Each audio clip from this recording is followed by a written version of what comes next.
The topic that we are going to discuss today with Dr. Atul Pednekar is Vasudhaiva Kutumbakam.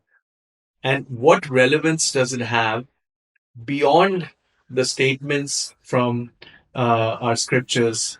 Uh, what is the relevance of these two words in Sanskrit to our everyday existence?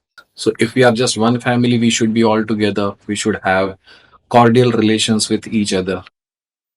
But then over the period, always there have been wars. So we need to ask ourselves, is it a statement of fact that it is all one family? Or is it an intention that is given? Understand it and try to be one family. So these are the two concepts that come out over here.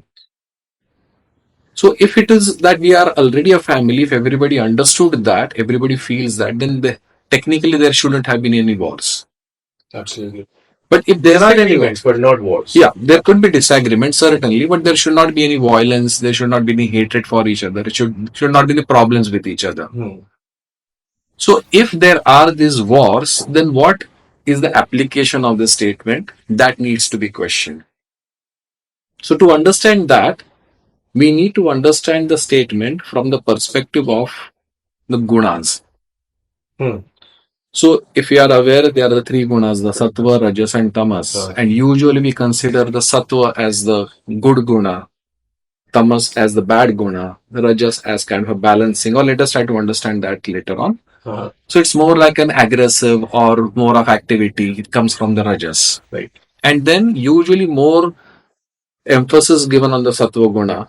It is the one which creates harmony. It is the one which has more wisdom, so on. So if we see the statement Vasudhaiva Kutumbakam comes from a Sattva Guna, it is a statement of the wise people who see unity in everything. Okay? So if we see the gunas also affect the kind of a knowledge that we have, and the Sattva Guna represents wisdom, the appropriate knowledge or the balancing knowledge.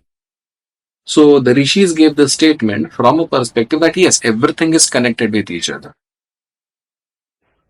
But if there is a problem, then obviously it comes from some other guna. So which would that be?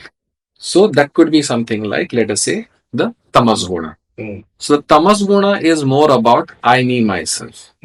So they see only the individuality. Yeah, we've seen that all over the world. Yeah, Right? with all the political situations. So when the I sense becomes important, the togetherness is lost.